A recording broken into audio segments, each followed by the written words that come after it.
It's time to head back to the training camps And Kaon. and Kaon. Find ways to bring out your creativity by going in the woods. Yep.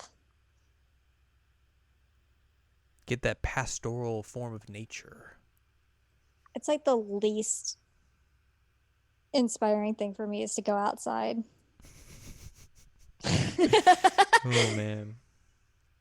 Welcome to this week's episode of Jared and Al Watch Love Live. It is episode number 15. I'm Jared, that is Doc Al and Ladium. Hello. We are discussing season 2, episode number 2 today, called Aim for Victory. It's kind of a weird name for this episode. Well, they're aiming to win Love Live, so they need to find a way to do that. Okay.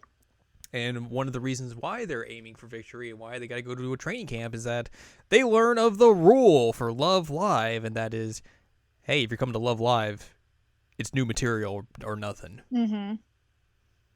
So none of their previous songs they can use or enter with or anything like that. So they're like, oh gosh, what are we gonna do? And Arise has to get rid of Private Wars now.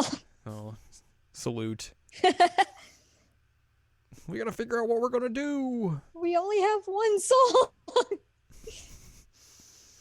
So they basically are like, hey, what if we go to another place of Maki's and have another training camp? And they're like, yay, let's do it. So they go basically into like the mountains. Is this the one where they forget Honk? Yes, they do forget Honk. They basically they all get together. They're riding the train there, and then they get off and have to like use a bus. Mm-hmm. And they're like all talking after they get off the train, and basically they're going off to go take the bus or whatever. And Ren's like, "Hey, wait a minute, are we forgetting anything?" And everyone's like, "I think we got all our stuff right."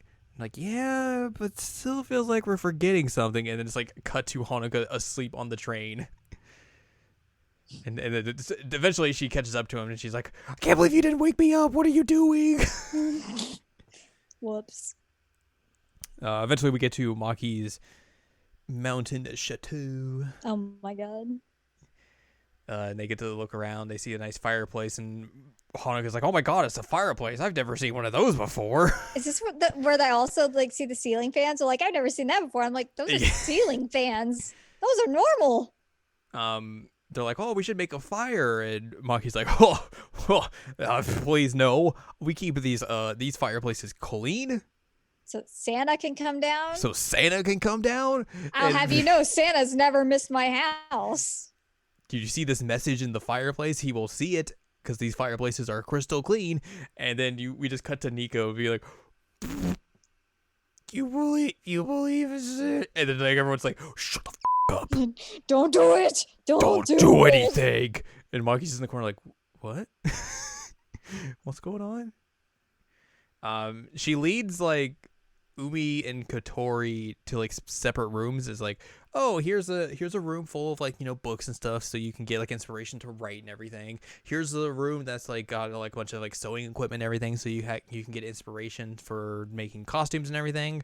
Let's get to work, guys. Yay. And then eventually we go back to them, and it's like they've all escaped. Yep, they climbed up. Maki included.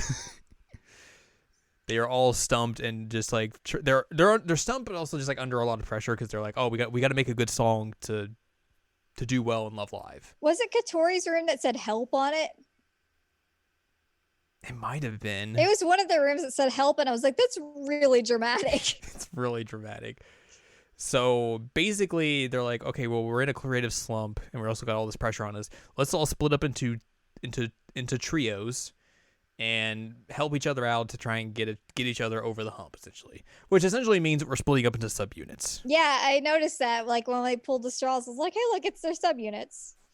So basically, we get BB, Printemps, and Lily White, which they don't acknowledge because the subunits don't actually exist. They don't exist in canon. In the canon of the show, but it's a nice cool little nod. Yeah. They basically all go off into different subsections of the mountain. Honoka, Kotori, and Hanayo hang out by a mountain, or not a mountain, a river. Where Hanayo brings back a bunch of flowers, and we were like, is that a bunch of rice? I thought it was a bunch of rice, and I was like, I want a bunch of rice. Nico, Ellie, and Maki are off somewhere else, and Nico's like, "Why are we in a tent? There's a big house there. What are we doing?" See, Nico's got the right idea. Mm-hmm. She knows what's up. And then Umi, Nozomi, and Ren go climb a mountain. Yep. Because Umi was like, "I'm going to climb a mountain. You guys are not going to be able to stop me. I'm going to climb a mountain." Ren's like, why are we doing this? What does this have to do with writing lyrics? Nozomi literally has to talk Umi down from climbing the whole mountain. Yep. She's like, you realize there's a fine line between doing things and also being like, hey, we should probably not do this. And he's like, oh, right. Okay. Yeah. I guess. At one point, Honk and Katori and Hanayo find like a hot spring. Yeah, just out of the blue, it's like a maintained hot spring. It's weird. And Honk stands up and everybody's like, ah! There's like no one around them, so. Yeah. The bear's gonna see you. That bear's gonna see your boobs. But yeah, they find a hot spring. I don't understand that part. Shrug shoulders. Whatevs.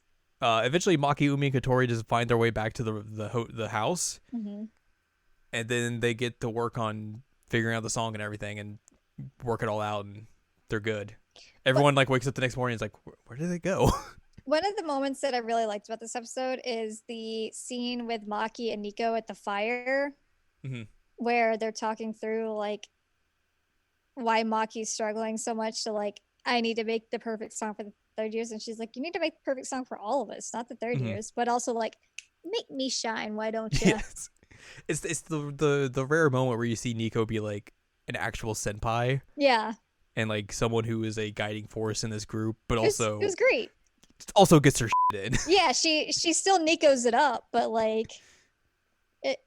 she's someone that you can rely on. It was a nice moment. Yeah. Because she realized oh, Maki's really having a hard time with this. She's really under a lot of pressure. I've got to help her on this. Which is you made mention when we were watching the first episode, there's a moment where they're all kind of phone conversationing each other, even though they're all on the same phone. And you were like, why is Nico and Maki together? Yeah. And I feel like this episode kind of is more being creating that relationship between the two of them, where they basically become one of the unlikely duos that springs from the series. And I wonder if that was in the first episode, because it kind of does come out of nowhere. Mm-hmm. If that was more of a nod to some of the supplemental material or something that they had put out of the books or something like that. Maybe it just seemed out of nowhere, and then this one makes more sense. If that had come after this, I would have been oh, okay, that makes sense. Yeah. But in the that it was, I was why are they together? Yeah, it's a little weird. But yeah, they wake up the next morning and are like, where does everyone go? Oh God. They go back to the house and find the three of them passed out, but they had figured out everything. Yeah. They made designs and lyrics and music and fell asleep on the couch/piano. And they're like, yay, we got a song. Let's let them sleep and then we'll practice. Yep. And that's how we wrap the episode up. Yay. To victory. To victory. This episode we also get the first iteration of the ending.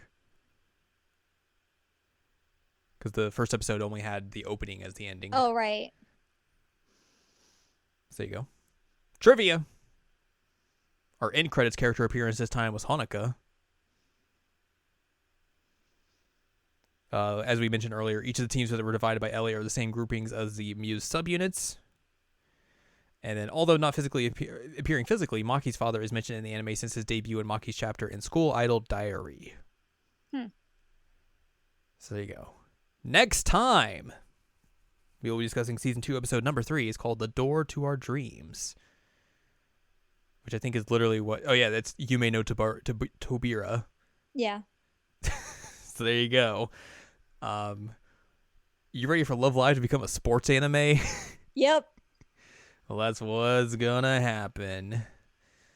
That's what we'll talk about next time. But for now, if you'd like more from us, go to seasonlanguagecheckup.com or sac.cool. You can find past episodes of this podcast and other podcasts like Season Language Checkup, Season Language Checkup OVA, can also find columns and reviews on the site as well. If you'd like more from Ann Ladium, go to annladium.com. She's got columns and reviews. And you can follow us on Twitter, twitter.com/anime checkup. So next time, join us as we get competitive. Yay.